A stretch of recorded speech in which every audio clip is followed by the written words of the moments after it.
আমাদের 49 পর্যন্ত আগের দিন করিয়েছিল। 50 থেকে কি হবে, যে সর্বস্লাভ আন্দোলনের নেতৃত্ব দিয়েছিল, কি হবে অ্যান্সার? কি করেছো? স্লাভ আন্দোলন এটা কোথায় হয়েছিল? দিয়েছিল কে? সার্বিয়া। সার্বিয়া।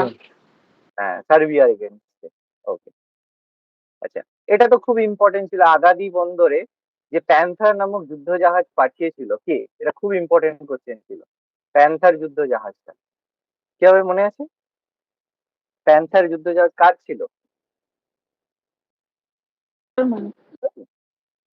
প্যান্থার যুদ্ধ জার্মানি। জাহাজ জার্মানির ছিল, ছিল না? প্যান্থার যুদ্ধ জাহাজ নিয়ে তোমার ওই যে জার্মানির যে ইউনিফিকেশন, জার্মানির যে একত্রীকরণ, সেই সময় ছিল প্যান্থার বন্দরের যুদ্ধ জাহাজ। আচ্ছা, সেরোজোভা হত্যাকাণ্ড কি হবে অ্যান্সার? 1914 কবে হয়েছিল? 28 জুন। 28 জুন। কবে বলো? 28 জুন। 28 জুন। শোনা যাচ্ছে না কেন মাঝে মাঝে?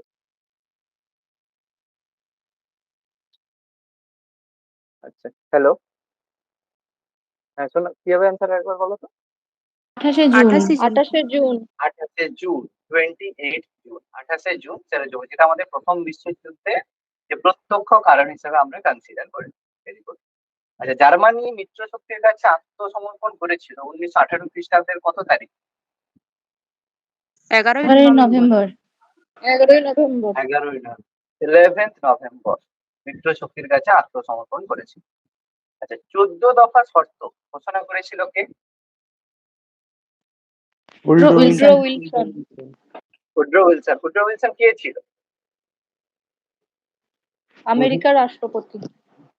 মার্কিন রাষ্ট্রপতি, আমেরিকার রাষ্ট্রপতি। আচ্ছা, কোন ঘোষণার দ্বারা জাতিসংঘ প্রতিষ্ঠার উল্লেখ রয়েছে?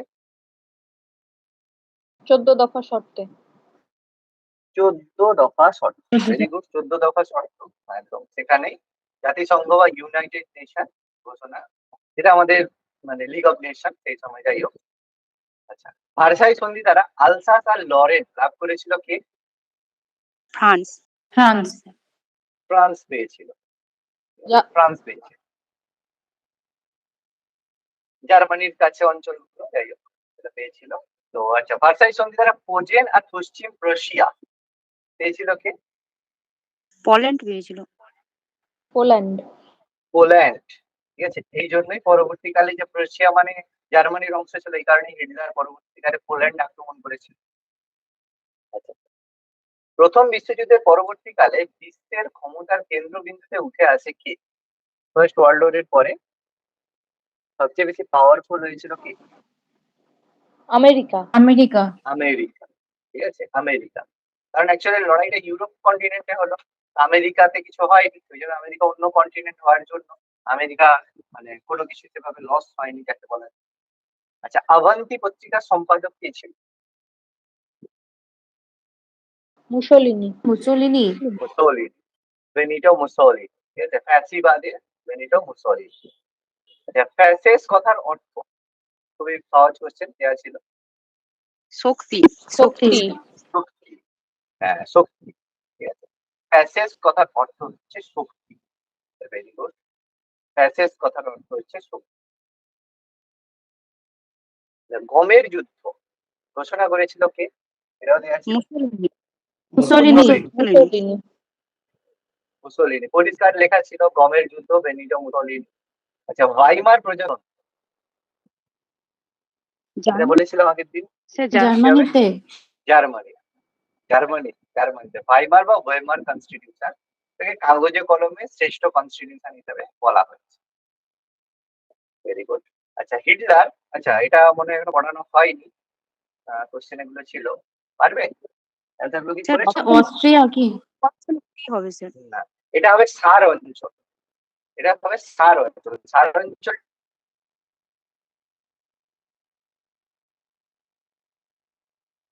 এটা কোনটা? যেই জায়গাটা প্রথম বিশ্বযুদ্ধের পরে যে জার্মানিকে ক্ষতিপূরণ দিতে হয়েছিল, সেই ক্ষতিপূরণটা জার্মানিতে না পারার জন্য সার অঞ্চলটা দখল করে নিয়ে তারপর সেই জায়গাটা আমরা সম্ভবত এই বলছিলাম, যেটাকে আমরা রুল অঞ্চল বা সার অঞ্চল বলি। এরপরে কি হয় যে আমাদের কি বলে, যে যাদের আমাদের দ্বিতীয় বিসমার্ক বলা হয়, কাকে? তোমাদের নামটা বলো। কে ছিল দ্বিতীয় বিসমার্ক কাকে বলা হচ্ছে? জার্মানির দ্বিতীয় বিসমার্ক? আরে কাইজার মানে উইলিয়াম। এর নামটা বলো না। না না, আরে এর পরে যে ছিল হিটলারের আগে বিসমার্ক, তারপরে আরেকজন বিখ্যাত স্টেটসম্যান। তো সেই সময় তারপরে জার্মানি করেছিল। হ্যাঁ, তো সেই স্টেটসম্যানে ব্রিটিশ ইনভেস্টমেন্ট নিয়ে এসেছিল। এই সার অঞ্চল যেখান থেকে ট্যাক্স কালেক্ট করা হতো, ব্রিটিশরা ট্যাক্স নিত, সেই জায়গা পরবর্তীকালে জার্মানি দখল করে। পড়ানো হয়। আচ্ছা, কেটে কেটে এগুলো কি আসছে কথা, কথা শোনা যাচ্ছে না একদম। কথা কি শোনা যাচ্ছে না বাকিদের? একটু কাটা কাটা শোনা আসছে। প্রবলেম যাচ্ছে, মানে হচ্ছে। খুব ডিস্টার্ব হচ্ছে। মানে সাউন্ড কি ডিস্টার্ব করছে? হ্যাঁ স্যার। হ্যাঁ স্যার। আচ্ছা আচ্ছা, এগুলো কি করতে পেরেছে হিটলার, না হিটলার গুলো বাদ রাখবো এখন? হিটলারের কোশ্চেন গুলো পারবে না বাদ রাখবে? বাদই করা রাখুন। হয়নি। না, আচ্ছা, এগুলো তাহলে হিটলারের কোশ্চেন গুলো বাদ রাখছে। আচ্ছা আচ্ছা, স্পেনের গৃহযুদ্ধে বিদ্রোহী নেতা, এটা বলতে পারবে? এটা আমাদের মুসলিনীর মধ্যেও ছিল। ফ্রাঙ্কো। 60 হ্যাঁ, জেনারেল ফ্র্যাঙ্কো, যাকে মুসলিনী যাকে মুসলিনী আর হিটলার দুজনেই সাপোর্ট করেছে। General Franco. আচ্ছা, স্পেনের গৃহযুদ্ধে জয়লাভ করেছিল কি? অবভিয়াসলি ফ্র্যাঙ্কোই করেছিল, কারণ হিটলার আর মুসলিনী তাকে সাহায্য করেছিল। এই কারণের জন্য মুসলিনী আর হিটলার কাছাকাছি এসে গিয়েছিল। আচ্ছা, রাশিয়ার প্রথম জার উপাধি গ্রহণ করে, এগুলো হয়েছে, বলতে হবে এগুলো। এটা বলেছিল মনে হয়। দ্বিতীয় দ্বিতীয় ক্যাথারিন। চতুর্থ আইভার, এটা বলেছিল। এটা আগেও কোশ্চেনের মধ্যে ছিল, রুশ বিপ্লবের বলেছিল। রাশিয়ার আইনসভার নাম? ডুমা। ডুমা। ডুমা। রাশিয়ার আইনসভাকে বলা হয় ডুমা। Very good. আর এই রাইখস্ট্যাগটা কার? হিটলার না মুসলিম? আরে, জার্মানি। জার্মানি। হিটলারের আইনসভা জার্মানি, জার্মানির আইনসভা রাইখস্ট্যাগ। আচ্ছা, রাশিয়ার ভূমিদার প্রথার বিলোপ ঘটে কবে? 1861। 1861। ওকে, ভেরি গুড। আচ্ছা, কত খ্রিস্টাব্দ 1857-তে কোথাকার ভূমিদাসদের মুক্তি দেওয়া হয়েছে? লিথুয়ানিয়া। লিথুয়ানিয়া। Very good. আচ্ছা, এটা তো পারবে। মুক্তিদাতা যার কাকে বলা হয়? দ্বিতীয় আলেকজান্ডার। দ্বিতীয় আলেকজান্ডার। আলেকজান্ডার। দ্বিতীয় আলেকজান্ডারকে মুক্তিদাতা যার বলা হয়। Very good. আচ্ছা, জমিদার ও ভূমিদাসের মধ্যে জমি বন্টনের দায়িত্ব দেওয়া হয়েছিল কার হাতে? মীর। মীরের হাতে। মীরের হাতে দেওয়া হয়েছিল। না, মীরের হাতে তো দেওয়া হয়নি, মীরের কাছ থেকে তো জমিগুলো নিয়ে নেওয়া হয়েছিল। ডিস্ট্রিবিউট করার জন্য দেওয়া হয়েছিল ম্যাজিস্ট্রেটদের হাতে, ল্যান্ড ম্যাজিস্ট্রেটদের হাতে। ম্যাজিস্ট্রেট আর ডিস্ট্রিবিউট করেছিল, এতে মীরের যে ক্ষমতা সেটা কমে গেছে। জমি বন্টনের দায়িত্ব ম্যাজিস্ট্রেটদের হাতে। আচ্ছা, রাশিয়ার মুক্তিপ্রাপ্ত ভূমিদাসদের জমির মালিকানা ছিল কাদের হাতে? এটা মীরের হাতে। মিডের এটা হাতে। মীরের। এটা মীরের হাতে, হ্যাঁ, এটা মীরের হাতে। রুশ জারদের বোমার আঘাতে নিহত। তৃতীয় নিকোলাস। নিকোলাস। দ্বিতীয় আলেকজান্ডার। দ্বিতীয় আলেকজান্ডার, সেই জন্য তার ছেলে হচ্ছে ইয়ে দিল না, স্বৈরাচারী বা হচ্ছে ডিক্টেটরশিপ করলো না। রাশিয়ার প্রথম বিপ্লব, এটা তো পারা উচিত। 1905। 1905। 1905-কে রাশিয়ার প্রথম বিপ্লব বলা। আচ্ছা, 1917 খ্রিস্টাব্দে রাশিয়ার যে বিপ্লব হয়েছিল কার আমলে? দ্বিতীয় নিকোলাস। দ্বিতীয় আলেকজান্ডার। না, দ্বিতীয় নিকোলাসের সময়। বলেন, এগুলো তো সহজ কোশ্চেন বাবা, এগুলো তো সহজ। 1905-এ বিপ্লব ঘটেছিল প্রথমটা কার আমলে? দ্বিতীয় নিকোলাস। দ্বিতীয় নিকোলাস। ততদিন দ্বিতীয় নিকোলাসই ছিল। দ্বিতীয় নিকোলাসের সময়ই দুটো, 1905, 1917। আচ্ছা, আর আন্দোলন ছিল সন্ত্রাসবাদের বিরুদ্ধে চার তন্ত্রের ড্যাশ ঘটানো।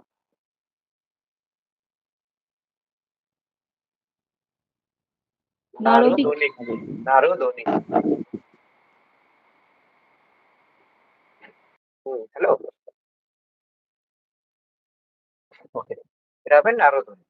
আচ্ছা, ফোর্স মাউথের সন্ধি স্বাক্ষরিত হয়েছিল কোন যুদ্ধের পরে? ফোর্স মাউথের সন্ধি, এটা মনে হয় পারবে না। জানো? রুশ জাপান। রুশ জাপান। রুশ জাপান সন্ধির পরে এটা হয়েছে।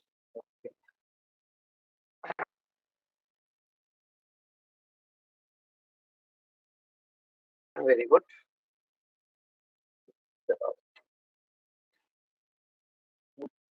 বন্ধ করছে ল্যাপটপ পরে।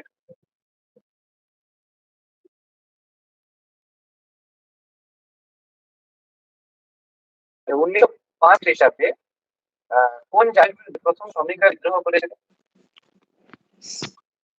কোথায় কোথায়? Saint Petersburg. Place Siberia. Saint Petersburg. Very good. রক্তাক্ত রবিবার কোথায় হয়েছিল? Place Saint Petersburg. Saint Petersburg. পিটার্সবার্গে। বিদ্রোহীদের হাতে দ্বিতীয় নিকোলাসের ড্যাশ গ্র্যান্ড ডিউক সার্গাস নিহত হন। পুত্র। পুত্র। পুত্র। আচ্ছা, ড্যাশ খ্রিস্টাব্দের বিদ্রোহ 1917 খ্রিস্টাব্দের বিদ্রোহের মহড়া বা ড্রেস রিহার্সাল, এটা একটু আগেই বললাম। 1905। 1905। 1905। রুশ বিপ্লবীরা 1917 খ্রিস্টাব্দে প্রথম খাদ্যের দাবিতে মিছিল করেছিল কোন শহরে? পেট্রোগ্রাড। পেট্রোগার্ড। পেট্রোগ্রাড। পেট্রোগ্রাড শহরে, কারণ ওটা ক্যাপিটাল ছিল। পেট্রোগ্রাড এই কারণে। Very good. আচ্ছা, কেরেনস্কি কোন দলের সহায়তায় কার্নিভালের সামরিক অভ্যুত্থান ব্যর্থ করেন? ডেমোক্রেটিস। ডেমোক্রেটিস। না, বলসেবিক। এই তো বলসেবিক। তোমরা হ্যাঁ, কেরেনস্কি নিজে ছিলেন মেনসেভিক দলের, তাই তো? তারপরে যখনই সামরিক অভ্যুত্থান হচ্ছিল সেই সময় কেরেনস্কি কি সামরিক করলেন? অভ্যুত্থান বলশেভিক হবে। তাই জন্য সামরিক অভ্যুত্থানকে ব্যর্থ করার জন্য কেরেনস্কি হেল্প চাইলো কার? বলসেভিকদের কাছে হেল্প চাইলো। তারপরেই তো দেখা গেল যে মেনসেভিকদের সরিয়ে তারপরেই তো বলসেভিকরা পপুলারিটি অর্জন করলো, তাই না? লেনিন এখান থেকে পাওয়ারফুল হচ্ছে, obviously Bolshevik.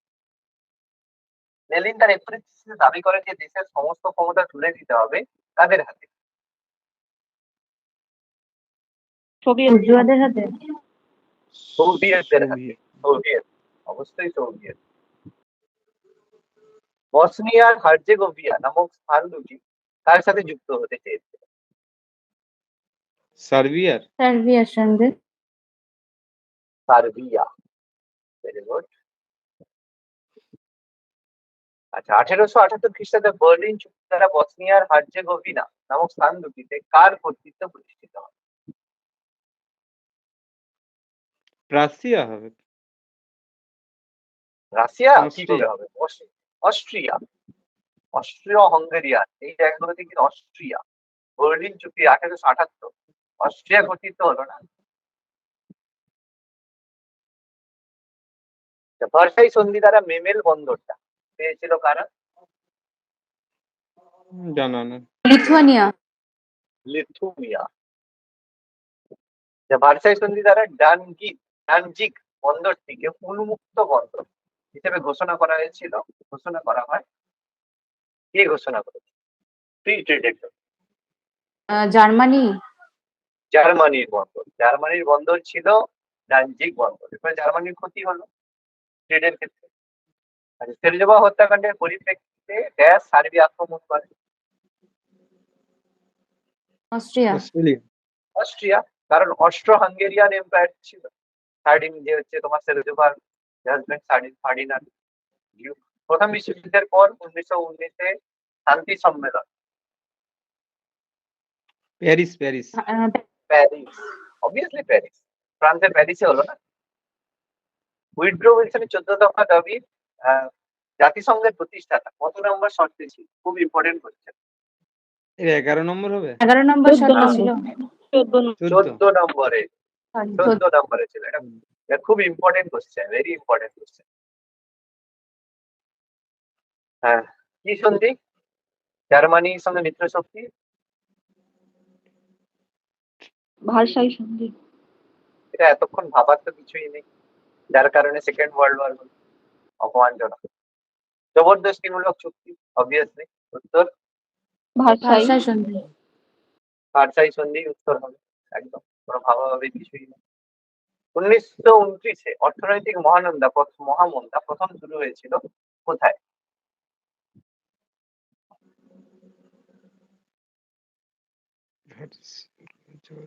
Germany. America, America, America. মহামন্দার সময় ইউরোপীয় দেশগুলির মধ্যে সবচেয়ে বেশি ক্ষতিগ্রস্ত জার্মানি। জার্মানি। জার্মানি। কেন? কারণ এই যে এখানে ভুলটা কেন হবে, দেখো, ইকোনমিক রিসেশন, অর্থনৈতিক মন্দা প্রথম হয়েছিল কোথায়? আমেরিকা। এর ফলে কি হলো, আমেরিকা কি করলো, জার্মানিকে এড দেওয়া বন্ধ করে। এড মানে যেটাকে সাহায্য বলা হয়। আমেরিকা তখন কি করে, এড দেওয়া বন্ধ করে দেয়। কাকে এড দেওয়া বন্ধ করে দেয়? জার্মানিকে। এবার জার্মানির যা সমস্ত কিছু চলছিল সেটা আমেরিকার এডে চলছিল। এড দেওয়া যে বন্ধ করলো, সঙ্গে সঙ্গে জার্মানি সবচেয়ে বেশি ক্ষতিগ্রস্ত হলো। কারণ এমনিতে সেই এডের টাকায় নিজেদের ডেভেলপমেন্ট করছে, প্লাস যে ভার্সাই সন্ধি থেকে অর্থ দিতে হচ্ছিল সেটা পে করছিল। এই জন্য সবচেয়ে বেশি ক্ষতিগ্রস্ত জার্মানি হয়েছে। ব্ল্যাক স্যাটারডে বলা হয় 1929-এ 24শে নভেম্বর। এই সময় শেয়ার মার্কেটের স্টক সবচেয়ে বেশি, সবচেয়ে কম দামে চলে গেছে। অক্টোবর না November? October, October, October. Black Thursday, October, October. আচ্ছা, এইচ কার বিপর্যয়ের বছর বলেছেন কোন বছরকে? 1929 হবে তোমার। সেম এই বছরের গল্পই তো হচ্ছে না। আচ্ছা দেখো, কয়েকটা কিছু কোশ্চেন দেখে বুঝতে পারছো এর মধ্যে কিন্তু আমি কোনো মানে এর সম্পর্কে স্পেসিফাই করি, সমস্ত পুরো ইউরোপিয়ান হিস্ট্রির উপরেই পুরো কিন্তু কোশ্চেন আছে। আচ্ছা, এরকম কি আর একটা সেট করাবো? হ্যাঁ, তাহলে এরকম আমি আরো একটা সেট 100 কোশ্চেন, মানে 101 থেকে আবার 200 পর্যন্ত আরেকটা আমি এরকম দিয়ে দিচ্ছি, সব মিশিয়ে থাকবে। ওকে, এটা তো হলো আমাদের। আচ্ছা, এবার ফ্যাসিবাদ থেকে আরেকটা এমসিকিউ তোমাদের দিয়েছি, ঠিক আছে? আচ্ছা, তো এখানে ফ্যাসিবাদ থেকে কোশ্চেন গুলো আছে। মুসোলিনি কবে সমাজতান্ত্রিক অভ্রান্তি পত্রিকার দায়িত্ব সম্পাদকের দায়িত্ব গ্রহণ করেছে? 1912 1912-তে। 1912 খ্রিস্টাব্দে। Very good.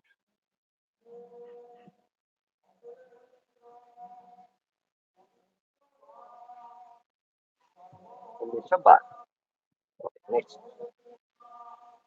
আচ্ছা, মুসোলিনি কবে কোথায় ফ্যাসিস্ট দল গড়ে তোলে? 1919 মিলানে। 1919 মিলানে। 1919 মিলানে। 1919-এর মিলান, একদম। এগুলো শুধুমাত্র ফ্যাসিবাদের, এখানে অন্য কিছু নেই, এখানে শুধুমাত্র ডেডিকেটেড ফ্যাসিবাদ কি করছে না, অসুবিধা নেই। ফ্যাসিস্ট দলের প্রতীক সুন্দরভাবে দেওয়া আছে, দড়ি বাঁধা কাষ্ঠদণ্ড। দড়ি বাঁধা কাঠদণ্ড। রোমান এম্পায়ারে ছিল, প্রাচীনকালে। হ্যাঁ, এই যে কি হবে, প্রাচীন রোম। প্রাচীন রোম। ঠিক আছে, রোমান এম্পায়ারের ছিল, সেই কারণে হচ্ছে এখান থেকে ফ্যাসিস্ট রোমানদের ছিল। আচ্ছা,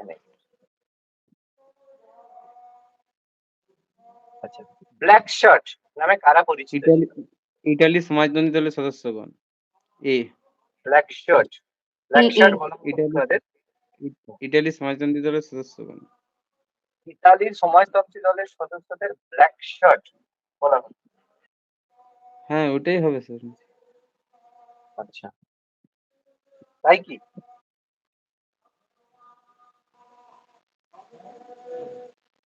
আচ্ছা, না নেই?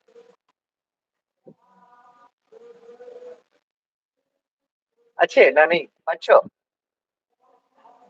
সমাজতন্ত্রী দলের উপর ব্যাপক আঘাত হানত 1922-এ হ্যাঁ। খ্রিস্টাব্দে 27 অক্টোবর মুসোলিনি ব্ল্যাক শার্ট মানে মুসোলিনি তার ব্ল্যাক, জিনিসটা পড়ো কি বলছে, মুসোলিনি তার ব্ল্যাক শার্টস বাইট। তাহলে ব্ল্যাক হ্যাঁ শর্ট এটা বাহিনী তো দেখেছি। তাহলে তাহলে মিনিংটা কার হচ্ছে ব্ল্যাক শর্ট বাহিনী কার হবে? আরো মনে হয় একটা জায়গায় সম্ভবত দেওয়া ছিল দেখছি। না, না ওইটাই ছিল আমি দেখেছি ওইখানটাই ওইটাই ছিল।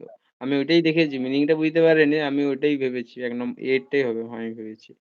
যেসব শহীদ সদস্য ছিল তাদেরকে বলা হয়। কালো রঙের পোশাক পরতো।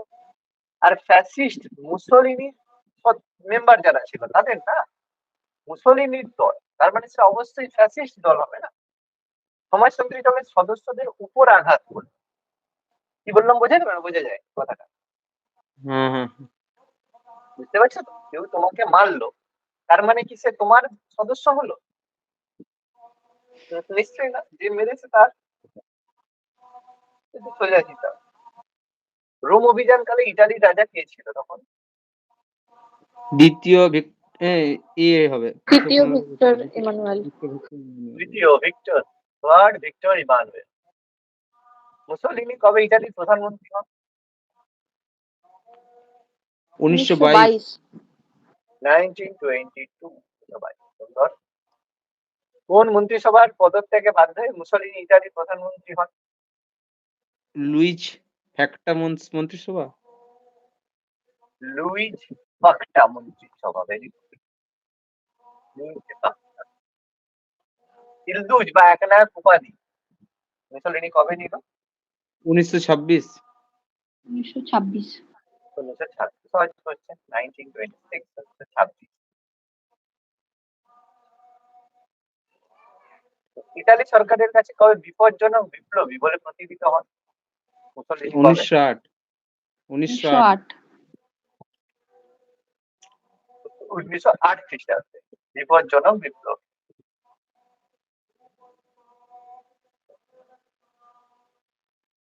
আচ্ছা, 20 জন বিশিষ্ট ফ্যাসিস্ট নেতাকে নিয়ে মুসোলিনি যে কেন্দ্রীয় কমিটি গঠন করেছিল তার নাম কি ছিল? Fascist grand council C. First grand C council. Fascist grand council. Very good. সহজ।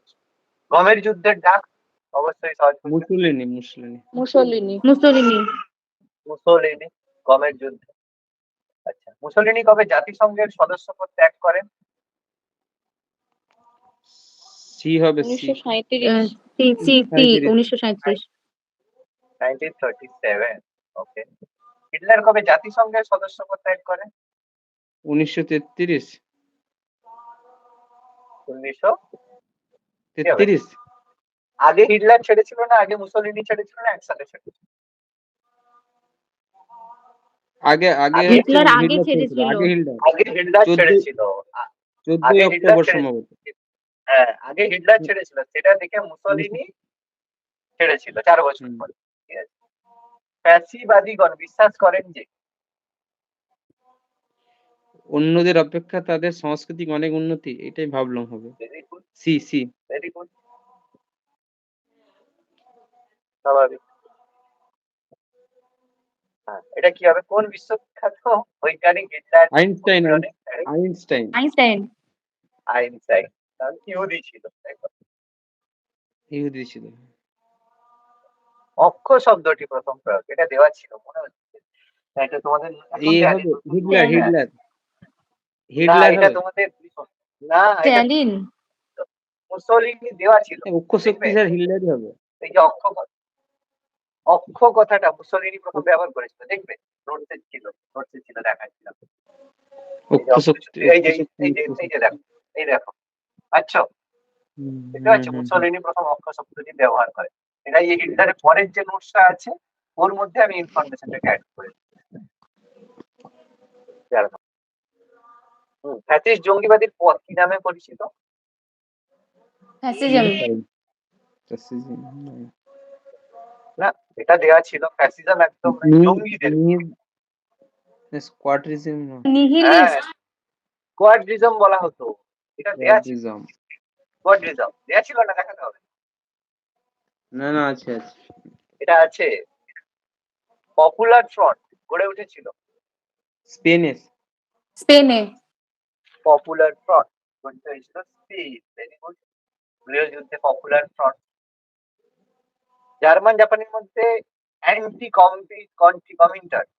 কমিন্টার যুদ্ধ এটাও দেওয়া ছিল। ১৯৩৬ 1936 1936 ভেরি গুড, খুব ইম্পর্টেন্ট। জাপান কবে জাতিসংঘের সদস্যপদ ত্যাগ করে? সি হবে 1934। সি হবে 1933, সরি 1934 হবে। তারপরেই 34। হচ্ছে যখন, হ্যাঁ 34 এরপরে 37 যখন, 33 হিটলার, 33 হিটলার, 34 জাপান, আর 37 মুসলিনি, তারপর রোম, বার্লিন, টোকিও, অক্ষচুক্তি। এই যে কবে হবে তাহলে এটা? 37 হবে, তাই না? 1937 এটা হচ্ছে সি। মুসলিনি ছাড়লো, তারপরেই তো রোম। একদম, কারণ মানে এটা তোমার ছাড়ার পরেই, মুসলিনি ছাড়ার পরেই তো তিনটা করে দিল, রোম, বার্লিন, টোকিও, অক্ষচুক্তি। আচ্ছা, মুসলিনি যখন 1936 খ্রিস্টাব্দে আবিসিনিয়া জয় করেছিল, সেখানকার রাজা কে ছিল? হাইলে সেলেলি। সেলেসি হাইলে সেলেসি। হাইলে সেলেসি নোটসে দেওয়া ছিল, সুন্দর করে মেনশন করা আছে পুরো ঘটনাটাই, ছোট্ট করে কিন্তু ইম্পর্টেন্ট ভাবে দেওয়া আছে। স্পেনের গৃহযুদ্ধে কারা কারা জড়িত ছিল? Russia, Italy, Germany. Russia, Italy, Germany.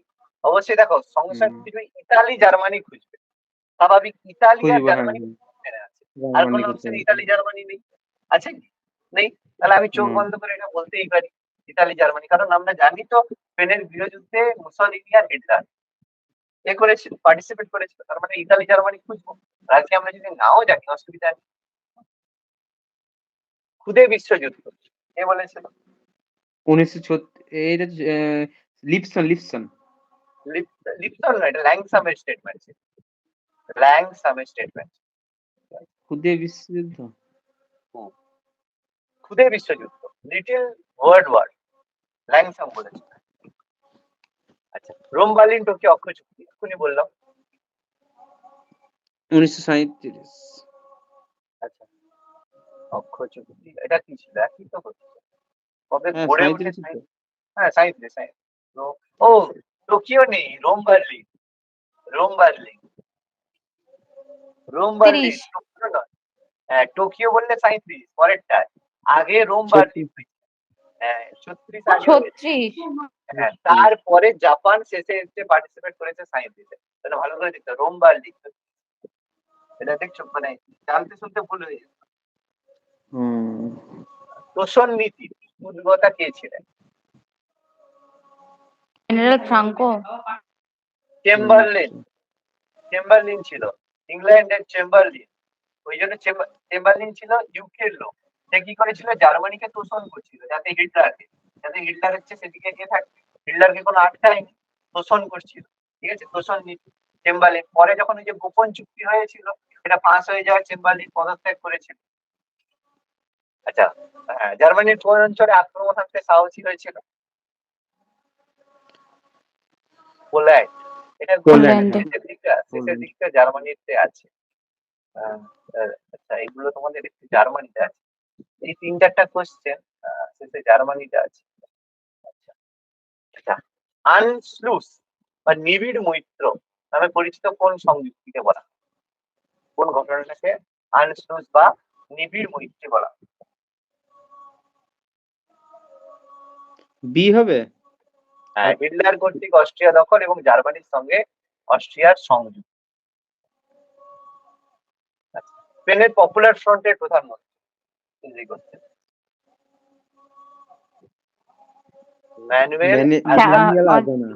Manuel আজানা। Popular front সরকারের বিরুদ্ধে বিদ্রোহ কে করেছিল? সহজ কোশ্চেন। আরে জেনারেল ফ্রাঙ্কো।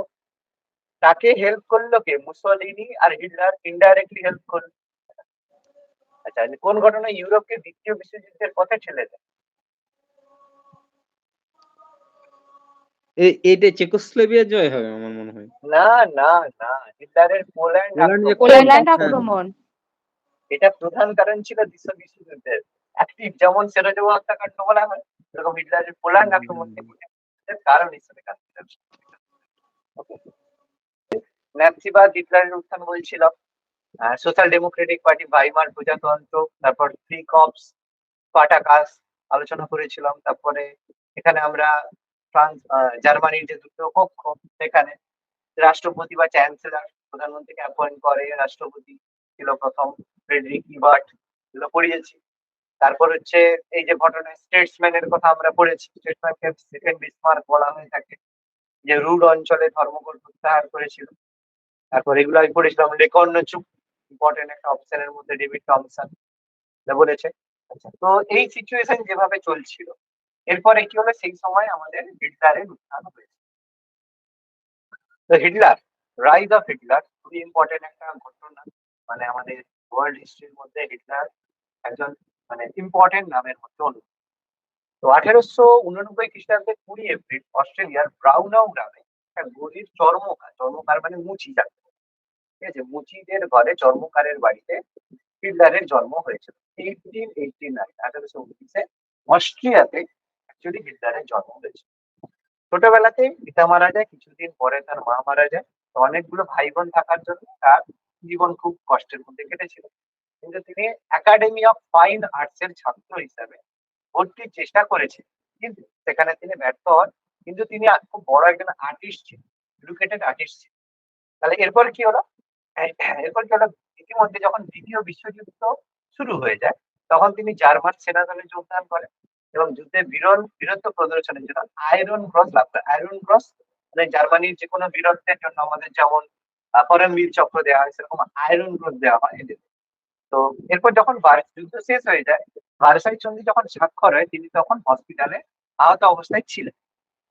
এবার 1919-এ হিটলার কি হয়, যখন সুস্থ হয়ে আসেন, জার্মান ওয়ার্কার পার্টি বা জার্মান শ্রমিক দল, এই দলে কিন্তু যোগদান করেছিল। জার্মান শ্রমিক দলে তিনি যোগদান করেন, যে দলের ফাউন্ডার ছিলেন ডেক্সলার, ঠিক আছে, ডেক্সলার জার্মান বলে একজন, তিনি এর ফাউন্ডার ছিলেন, প্রতিষ্ঠাতা ছিলেন। কিন্তু হিটলার কিছুদিনের মধ্যেই তাকে সরিয়ে তার জায়গায় নেতৃত্ব নিলেন এবং তিনি এই দলের নামকরণ করলো national socialist German workers party, ঠিক আছে, ন্যাশনাল সোশ্যালিস্ট করলো। সেখান থেকেই ন্যাৎসি নামটা এসেছে। ন্যাৎসির পুরো নাম হচ্ছে national socialist German workers party. এবার ঐতিহাসিক এলান কোল হিটলারকে শ্রেষ্ঠ রাজনৈতিক বক্তা বলেছে। দেখো এখনকার দিনে যতই তুমি বলো মমতা ব্যানার্জি উল্টো পাল্টা কথা বলে, তবুও দেখো সেই মমতা ব্যানার্জি মানে গল্প শোনার জন্য সবাই কিন্তু এই ইউটিউব, যে বিরোধিতা করে সেও শুনে, আর যে ভালোবাসে সেও শুনে, ঠিক আছে, বক্তা। নরেন্দ্র মোদীও ভীষণ ভালো বক্তা। তো এই জন্য এখানে বক্তা হওয়াটা খুব, নেতাদের একটা কোয়ালিটি হওয়াটা দরকার, সেটা হচ্ছে বক্তা। কোনো এডুকেশন কোয়ালিফিকেশনের দরকার, ভালো বক্তা হওয়াটা খুব ভালো দরকার। তার মধ্যে বলা হয় নেতা এবং অভিনেতা দুটোরই একটা আশ্চর্য সংমিশ্রণ ছিল। নেতা মানে একজন, মানে বুঝতেই পারছো, নেতা মানে কোনো কিছু যে নেতা, আর অভিনেতা মানে নাটকটা ভালো করতে পারবে যে, অবভিয়াসলি। এই জন্য রবার্ট এরগান বলেছে যে নাৎসি দলের সাফল্যের প্রধান কারণ ছিল দলের মিথ্যা প্রচারের কম।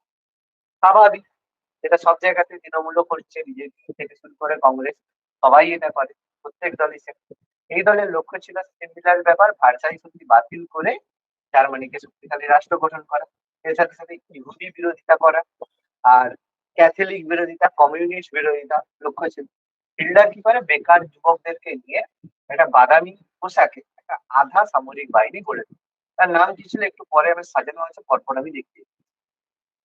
এবার ইউরোপে জার্মান ভাষাভাষী মানুষদের নিয়ে বিশাল একটা জার্মান সাম্রাজ্য গঠন করার মানে যেটা হচ্ছে হিটলারের প্রধান উদ্দেশ্য ছিল, যে সবচেয়ে ভালো জাতি রেসিজম নামকে হয়।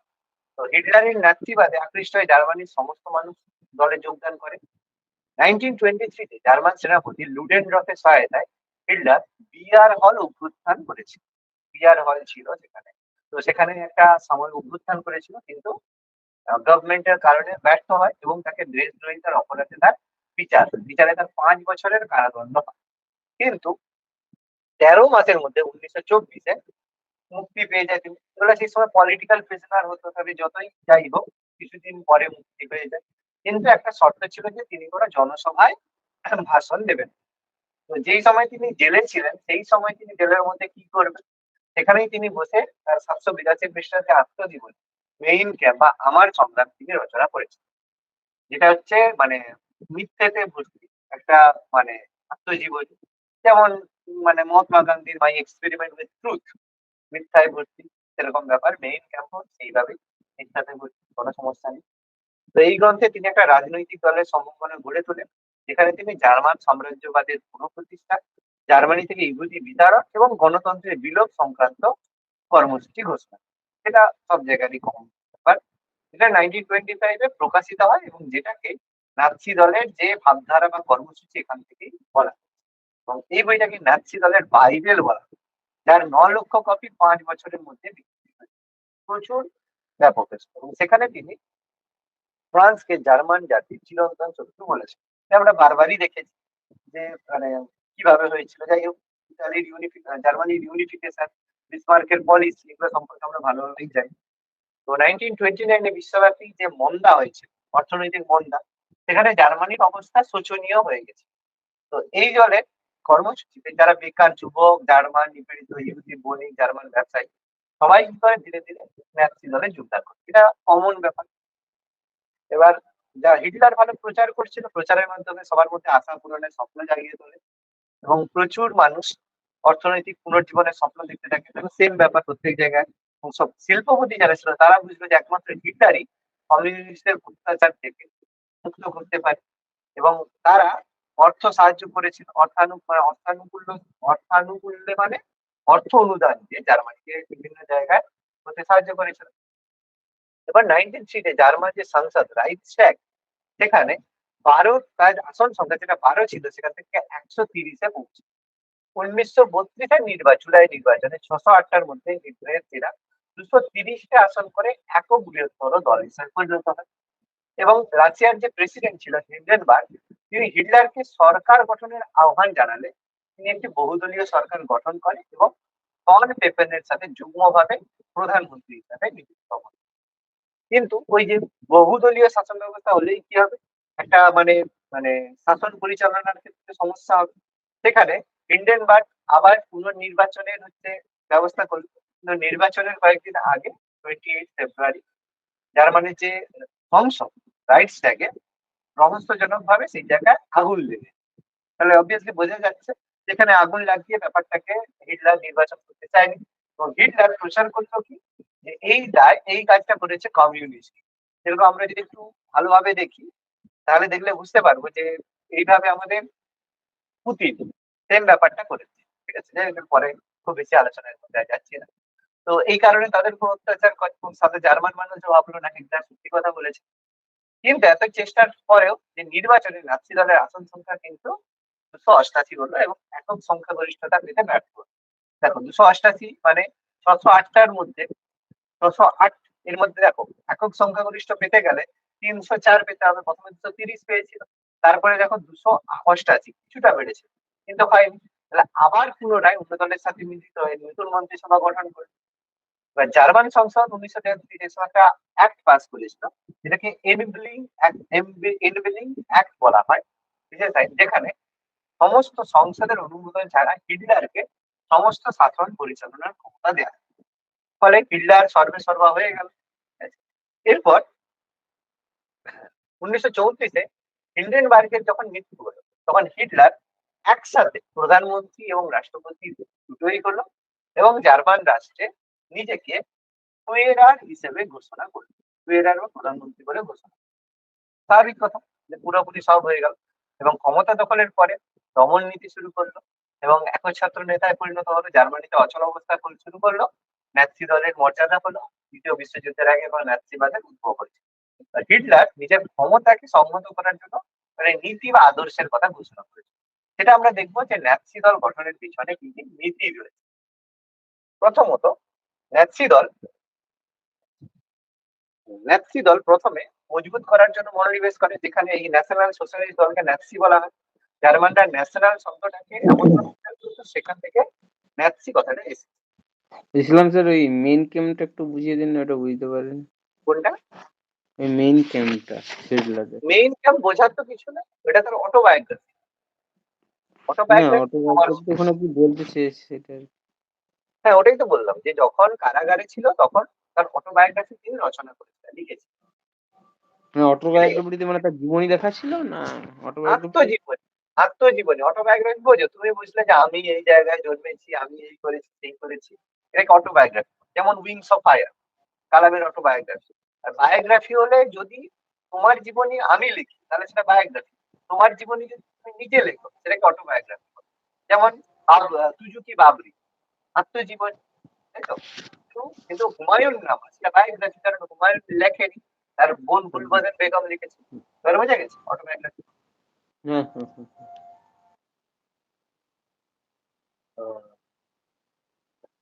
তো নাৎসি দল গঠনের মধ্যে এই যে বলাই হয়েছে, যেখানে হিটলারের সহকর্মী ছিল তিনি 25 দফা কর্মসূচি করেন, এবং ফুয়েরার বলতে চান নাৎসি মানে তোমার হিটলার যে সাউন্ড প্রচুর কম আসছে। কম আসছে বাকিটা। সাউন্ড না, যখন রেকর্ডিং শুনি তখনও অসুবিধা হয় প্রচুর। কম এসছে বাকিটা না ঠিকঠাক? স্যার ঠিক আগের আছে। আগের মতন আসছে না, সে যখন রেকর্ডিং শুনি বিরাট স্লো আসছে। কেন তোমার তোমার দেখো হয়তো সমস্যা হচ্ছে তোমার হেডফোনের সমস্যা। আমি কারণ সে আমি যখন হেডফোন ইউজ এই- করিনি। আমি মানে যখন এমনি তোমার হয়তো তোমার হয়তো দেখো সমস্যা ফোন বা কিছু সমস্যা, কারণ আমি যখন এডিটও করি সাউন্ড তো ঠিকঠাকই আসে, কোনো সমস্যা তো আসে না। তো দেখবে, চেক করবে অন্য কোনো জায়গা থেকে, অন্য কারো ফোন থেকে চালিয়ে একটু শুনবে, সম্ভবত দেখবে তোমার ফোনের কিছু ডিস্টার্ব আছে। আচ্ছা, হিটলারের পতাকার রং ছিল লাল, মাঝে ছিল কালো স্বস্তিকা চিহ্ন, আর লাল রং ছিল ধনতন্ত্রের বিরোধিতার প্রতীক, সাদা ছিল জাতীয়তাবাদ, আর স্বস্তিকা চিহ্ন আর্য রক্তের প্রতীক। আর সাংগঠনিক দলের মধ্যে ঝটিকা বাহিনী, যাকে স্ট্রং ট্রুপার্স বলা হয় এসে, এগুলো সাধারণত বেকার যুবকদের নিয়ে আধা সামরিক বাহিনী গঠিত হতো, যারা অন্য দলের সভা ভণ্ডুল করত। যার হেড ছিল এয়ারডেস্ট রোমে, বাদামি পোশাক পরতো বলে এদের ব্রাউন শর্টস বলা। এলিট গার্ড, যারা হচ্ছে কালো পোশাক পরতো, এদেরকে ব্ল্যাক শর্টসও বলা হয়। এদের কাছে ওই যে ব্ল্যাক শর্টস দেখো, এখানে ব্রাউন ছিল, ব্ল্যাক শর্টস। এরা নিজেদের প্রাণের ঝুঁকি নিয়ে নেতাদের জীবন রক্ষা করতো। গেস্টোপা বা গুপ্ত পুলিশ বাহিনী, এরা গোপন সংবাদ পরিবহন করতো। আর এর হেড ছিল কুখ্যাত হিমলার। এছাড়া যুব বাহিনী, নারী বাহিনী এক্সেট্রা এক্সেট্রা ছিল। আচ্ছা, নেক্সট দিন, পরের দিন আমরা নাৎসিবাদের আদর্শ এবং অন্যান্য যে বিদেশি দিক, সেগুলো সম্পর্কে পরের দিন লাস্ট দিন আমরা আলোচনা করব। আচ্ছা, আর আরেকটা আমি ওই যে পিডিএফ আর একটা 100 কোশ্চেনের আরেকটা পিডিএফ আমি টোটালটা দিয়ে দিচ্ছি, সেটা করবে, আর পরের দিনে